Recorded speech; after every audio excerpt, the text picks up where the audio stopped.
स्वास्थ्य मंत्रालय के आंकड़ों के मुताबिक पिछले 24 घंटों में संक्रमण के 896 नए मामले सामने आए हैं। ये एक दिन में अब तक के सबसे ज्यादा मामले हैं। इसी बात का डर हमें हर रोज रहता है और हम आपसे कहते हैं कि आप कुछ ऐसा कीजिए ताकि ये मामले नियंत्रण में रहें, कमजोर रहें। लेकिन साथ ही ये भी सही है कि इस देश में बहुत सारे लोग ये चाहते हैं कि ये मामले बढ़ते चले जाएं। कल 591 नए मामले सामने आए थे, लेकिन आज ये और बढ़ गए हैं। ये अच्छा संकेत नहीं है और अगर ऐसा होता रहा तो फिर ये लॉकडाउन भी बढ़ता चला जाएगा। लेकिन ये लॉकडाउन आप सबके लिए है जो कानून मानने वाले लोग हैं। वो सारे लोग अपना काम छोड़कर अपने घरों में बैठे हैं, जो कर सकते हैं इस देश के लिए सब कर रहे हैं। लेकिन एक मुट्ठी भर जो लोग हैं वो ऐसे हैं जो आप सबको हराने में लगे हुए हैं। हमारे देश में अब कोरोना संक्रमण के मामले 6700 से ज्यादा हो गए हैं। देश में कोरोना संक्रमण से अब तक 206 लोगों की मौत हो चुकी है। पिछले 24 घंटों में 37 लोगों की मौत हुई है। ये भी अब तक एक दिन में सबसे ज्यादा मौत का आंकड़ा है। हम आपको आज की बड़ी बातें भी बता देते हैं। पंजाब सरकार ने राज्य में 1 मई तक लॉकडाउन बढ़ा दिया है। इससे पहले उड़ीसा ने भी 30 अप्रैल तक लॉकडाउन बढ़ा दिया था। यानी पंजाब और उड़ीसा में लॉकडाउन बढ़ चुका है और भी बहुत सारे राज्य हैं जो आने वाले दिनों में लॉकडाउन बढ़ा देंगे। महाराष्ट्र में अब तक सबसे ज्यादा 1380 लोगों में कोरोना वायरस के संक्रमण की पुष्टि हुई है। यानी महाराष्ट्र, अगर राज्यों की बात करें तो इस देश का सबसे बड़ा हॉटस्पॉट साबित हो रहा है।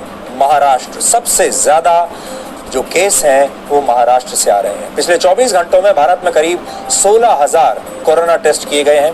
पिछले 8 दिनों में कोरोना टेस्ट की संख्या करीब 3 गुना बढ़ा दी गई है। कल प्रधानमंत्री मोदी इस महामारी के हालात को लेकर राज्यों के मुख्यमंत्रियों से फिर से चर्चा करेंगे, जिसमें आगे की रणनीति पर बात होगी और आने वाले दिनों में ये तय किया जाएगा कि ये लॉकडाउन बढ़ेगा या 21 दिनों में समाप्त हो जाएगा। इसलिए हम बार बार ये कहते हैं, ये बहुत ज़रूरी है कि हम इस संक्रमण को नियंत्रण में रखें। अब आपको कोरोना का दुनिया का अपडेट भी देते हैं। आज दुनिया भर में कोरोना संक्रमण के मामले 16 लाख के पार चले गए हैं। 97,000 से ज्यादा लोगों की मौत हो गई। मौत का आंकड़ा धीरे धीरे अब 1 लाख की तरफ जा रहा है। अमेरिका में लगातार दूसरे दिन 1800 से ज्यादा लोगों की मौत हुई है। वहाँ 4,66,000 से ज्यादा लोग संक्रमित हो चुके हैं। ये आंकड़ा दुनिया के किसी भी देश के मुकाबले करीब 3 गुना ज्यादा है। कोरोना संक्रमण से स्पेन में पिछले 24 घंटों में 605 लोगों की मौत हुई है। राहत की बात यह है कि मौत का यह आंकड़ा पिछले 17 दिनों में अब सबसे कम है। बेल्जियम में कोरोना वायरस के मामले अब तेजी से बढ़ रहे हैं। पिछले 24 घंटों में 496 लोगों की मौत हुई। वहां मौत का आंकड़ा 3,000 के पार चला गया है। इटली में भी 18,000 से ज्यादा लोगों की मौत हो चुकी है। दुनिया में इससे ज्यादा लोगों की मौत किसी देश में नहीं हुई है। इटली में 3 मई तक लॉकडाउन बढ़ाने का विचार चल रहा है, यानी इटली में भी लॉकडाउन अब बढ़ जाएगा।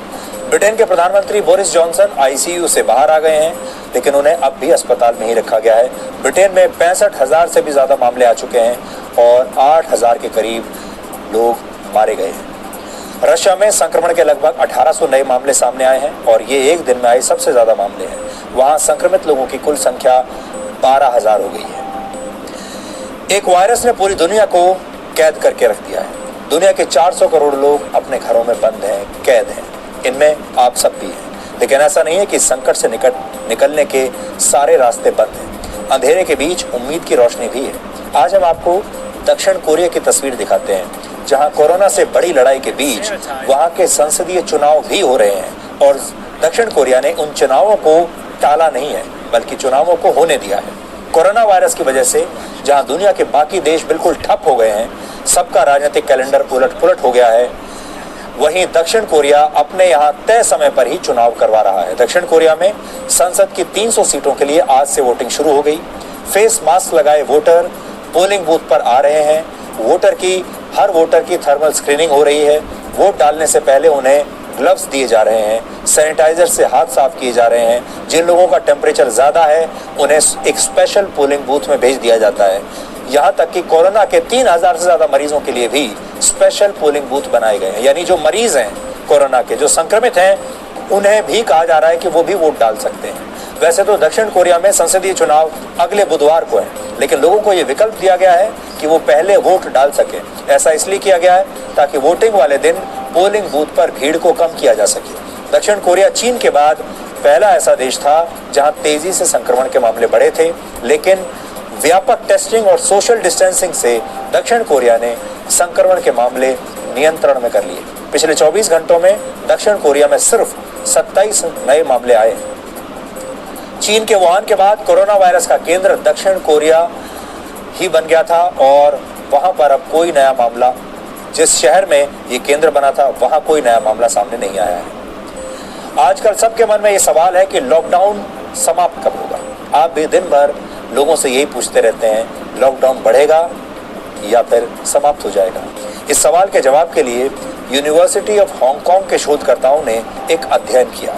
इसमें चीन में कोरोना संक्रमण फैलने के मामलों को ध्यान से देखा गया, स्टडी किया गया और इस नतीजे पर यह पहुंचे कि जब तक कोरोना वायरस का टीका नहीं बना लिया जाता, यानी जब तक इसकी वैक्सीन नहीं बना ली जाती, खोज नहीं ली जाती, तब तक दुनिया को लॉकडाउन में ही रहना पड़ेगा। और आप सब जानते हैं फिलहाल कोरोना वायरस का कोई इलाज नहीं। यूनिवर्सिटी ऑफ हांगकांग की इस रिसर्च को मशहूर मेडिकल जर्नल द लैंसेट ने प्रकाशित किया है, जिसमें धीरे धीरे लॉकडाउन हटाने पर विचार कर रहे देशों को चेतावनी दी गई है कि ऐसा करने से कोरोना वायरस के वापस लौटने का खतरा बढ़ जाएगा।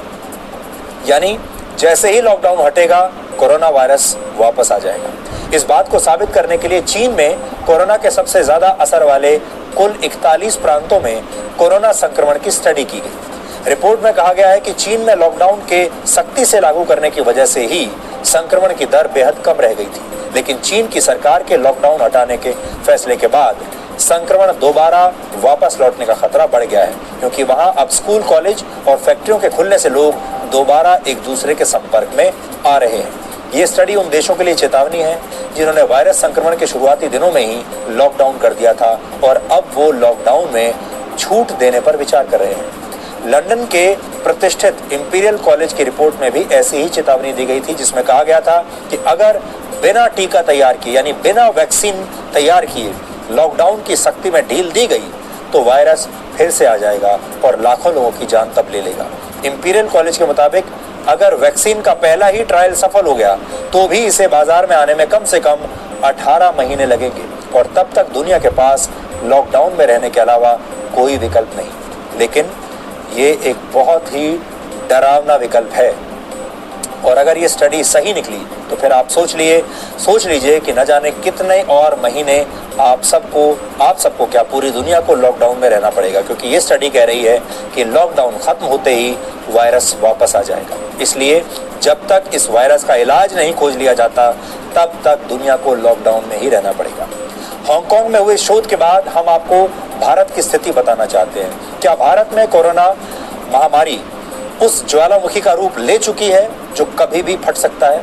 ये सवाल Indian council of medical research यानी ICMR की उस रिपोर्ट से उठा है, जिससे संकेत मिल रहे हैं कि भारत अब कोरोना संक्रमण की तीसरी स्टेज में, तीसरे चरण में पहुंच चुका है या पहुंचने वाला है।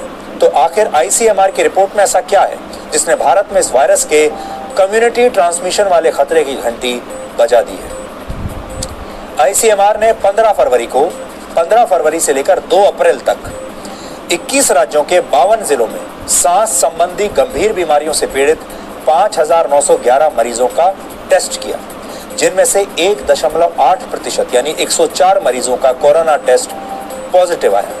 कोरोना पॉजिटिव मरीजों में से करीब 39% यानी 40 केस ऐसे थे जिनकी ना तो कोई ट्रैवल हिस्ट्री थी, यानी वो कभी विदेश नहीं गए, ना ही वो लोग विदेश से लौटे लोगों के संपर्क में आए थे। और यही खतरनाक बात है। हालांकि ICMR ने अपनी रिपोर्ट में कम्युनिटी ट्रांसमिशन का कोई जिक्र नहीं किया है, लेकिन जानकार एक्सपर्ट्स इसे कम्युनिटी ट्रांसमिशन का एक बहुत बड़ा इशारा देख रहे हैं और इसके लिए तर्क दे रहे हैं कि ये वायरस अब ऐसे लोगों में भी फैल रहा है जिनकी कोई ट्रैवल हिस्ट्री नहीं है। लेकिन आज केंद्रीय स्वास्थ्य मंत्रालय ने इस तर्क को पूरी तरह खारिज किया है और कहा है कि देश में कोरोना वायरस फिलहाल कम्युनिटी ट्रांसमिशन वाली स्टेज में नहीं पहुंचा है। शुक्र है कि अभी हम तीसरे चरण में नहीं पहुंचे हैं, लेकिन यकीन मानिए अगर पहुंच गए तो फिर आप सबके अपने घर से बाहर निकलने की जो छोटी मोटी संभावना भी है वो भी समाप्त हो जाएगी।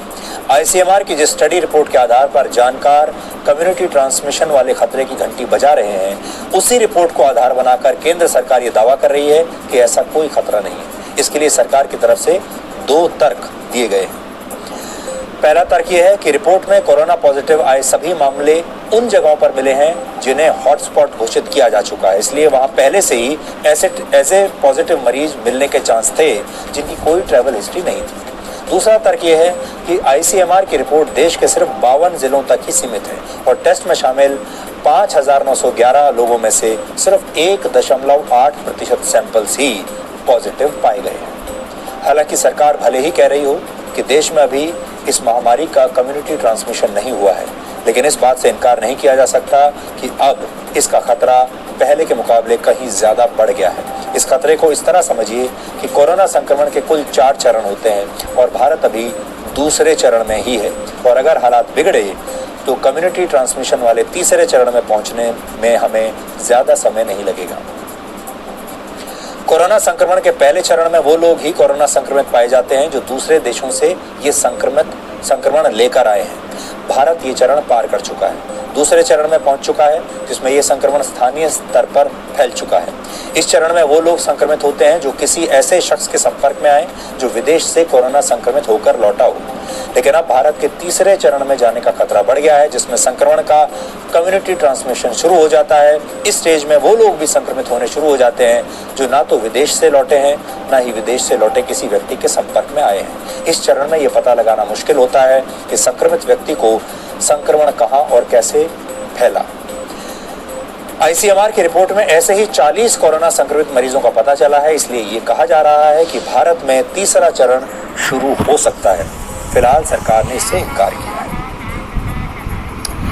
इसका चौथा चरण सबसे खतरनाक होता है जिसमें यह संक्रमण महामारी का रूप ले लेता है और एक के बाद एक बड़े बड़े समूहों में यह संक्रमण तेजी से फैलता जाता है और खत्म होने का उसके बाद नाम नहीं लेता। इस चरण में लाखों लोगों की मौत हो जाती है। अमेरिका, इटली और स्पेन जैसे जो देश हैं वो इसी चरण में इस समय हैं। हमारे देश में यह महामारी अपने तीसरे चरण में नहीं पहुंची है, लेकिन खतरे को समझते हुए केंद्र सरकार युद्ध स्तर पर तैयारियां कर रही है, जिसके लिए केंद्र सरकार 15,000 करोड़ रुपए के इमरजेंसी फंड्स का ऐलान कर चुकी है। इसका इस्तेमाल कोरोना मरीजों के इलाज और मेडिकल इंफ्रास्ट्रक्चर को मजबूत करने में किया जाएगा। सरकार ने पर्सनल प्रोटेक्शन इक्विपमेंट बनाने के लिए 39 कंपनियों को ऑर्डर दिया है। केंद्र सरकार की तरफ से राज्यों को 20 लाख से ज्यादा N95 मास्क सप्लाई किए गए हैं। भारत में इस वक्त करीब 48,000 वेंटिलेटर्स उपलब्ध हैं। 49,000 नए वेंटिलेटर्स का ऑर्डर दिया गया है जिनकी सप्लाई जल्द शुरू हो जाएगी। अनुमान है कि कोरोना मरीजों के इलाज में हाइड्रोक्सीक्लोरोक्विन की 1 करोड़ गोलियों की जरूरत पड़ेगी, जबकि सरकार के पास इससे 3 गुना स्टॉक उपलब्ध है। देश के 28 सैन्य अस्पतालों को कोरोना मरीजों के इलाज के लिए तैयार किया जा रहा है। 8,500 से ज्यादा मिलिट्री डॉक्टर्स को स्टैंड बाय पर रखा गया है।